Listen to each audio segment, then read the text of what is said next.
এই জেনপাস Yuji 2025 aspirant, তোমাদের result তো এখনো বেরোয়নি, কিন্তু যেটা বিষয় এই যে সময়টা মানে রেজাল্ট বেরোনোর আগে বা কাউন্সেলিং শুরুর আগে তোমাদেরকে বেশ কিছু ডকুমেন্টস কিন্তু রেডি করে রাখতে হবে। মানে ডকুমেন্টস রিগার্ডিং যাবতীয় জিনিসকে তোমাদের পুরো প্রপারলি রেডি করে তোমাদেরকে মানে প্রিপেয়ার্ড হয়ে থাকতে হবে।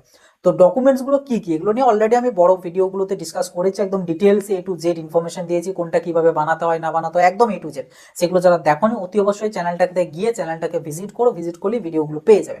কিন্তু আমি যদি সংক্ষিপ্তভাবে তোমাদেরকে জাস্ট ডকুমেন্টসগুলোর নাম যদি বলি, তবে তার আগে এখানে বলবো যে দুটো এখানে ব্যাপার আছে, একটা হচ্ছে আপগ্রেডেশন, একটা হচ্ছে অ্যাডমিশন। তো দুটোর জন্য দুটো ডিফারেন্ট ডিফারেন্ট টাইপসের কিন্তু তোমাদের ডকুমেন্টসের প্রয়োজন হবে বা প্রয়োজন পড়বে।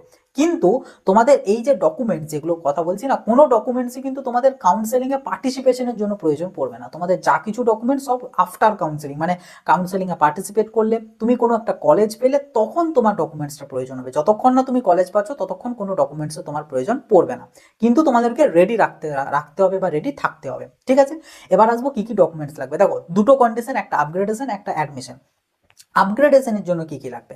আপগ্রেডেশনের জন্য সিম্পলি তোমাদের লাগবে জেনপাসের অ্যাডমিট কার্ড, জেনপাসের র্যাঙ্ক কার্ড এবং জেনপাসের অ্যালটমেন্ট লেটার, যার মধ্যে অ্যাডমিট কার্ড তোমাদের রয়েছে অলরেডি, র্যাঙ্ক কার্ড এখনো পাওনি কারণ রেজাল্ট বেরোয়নি, আর তোমাদের যে অ্যালটমেন্ট লেটার ওটাও এখনো পাচ্ছ না, কারণ অ্যালটমেন্ট লেটার মানে হচ্ছে কলেজের নামটা মেনশন থাকবে যে তুমি কোন কলেজে অ্যালটমেন্টটা পেলে, মানে যে কলেজে তুমি পেয়েছো, সিট পেয়েছো, কোন ব্রাঞ্চে, ওই যে ব্যাপারটা যেটা লেখা থাকবে সেটা হচ্ছে অ্যালটমেন্ট লেটার। তো ওটাও অবভিয়াসলি কাউন্সেলিং এর সময় দিতে পাবে, তার আগে পাবে না।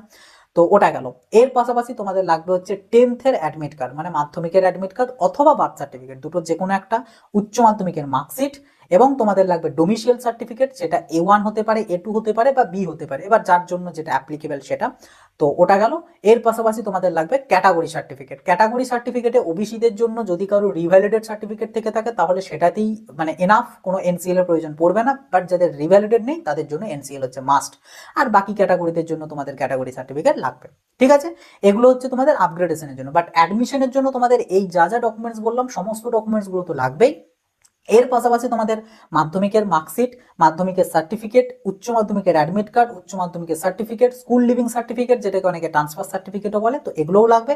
এবং এর পাশাপাশি অ্যান্টি র্যাগিং সার্টিফিকেট এবং তোমাদের মেডিকেল ফিটনেস সার্টিফিকেট এগুলোও লাগবে। এবার অ্যান্টি র্যাগিং, মেডিকেল ফিটনেস এগুলো সব কিন্তু আমি বড় ভিডিওতে আলোচনা করে দিয়েছি, কিভাবে কি বানাবে, কোথা থেকে কি করতে হয়, ডিটেলস চ্যানেল ভিজিট করো, সব পেয়ে যাবে। ঠিক আছে, এবং যেটা লাস্টলি আপগ্রেডেশন হোক বা অ্যাডমিশন হোক, তোমরা যে মোবাইল নাম্বারটা এবং যে মেল আইডিটা তোমরা দিয়েছো জেনপাসে, যেটা দিয়ে রেজিস্টার করেছো, সেই যে মোবাইল নাম্বার এবং ইমেল আইডিটা সেটা কিন্তু ডিউরিং ফিজিক্যাল ভেরিফিকেশন তোমরা ক্যারি করবে। ওকে, তো এই হচ্ছে অল রিকোয়ার্ড ডকুমেন্টস। এরকম আরো আপডেট পাওয়ার জন্য চ্যানেলটাকে সাবস্ক্রাইব করে নোটিফিকেশনটা ক্লিক করে অলতে সেট করে রাখবে।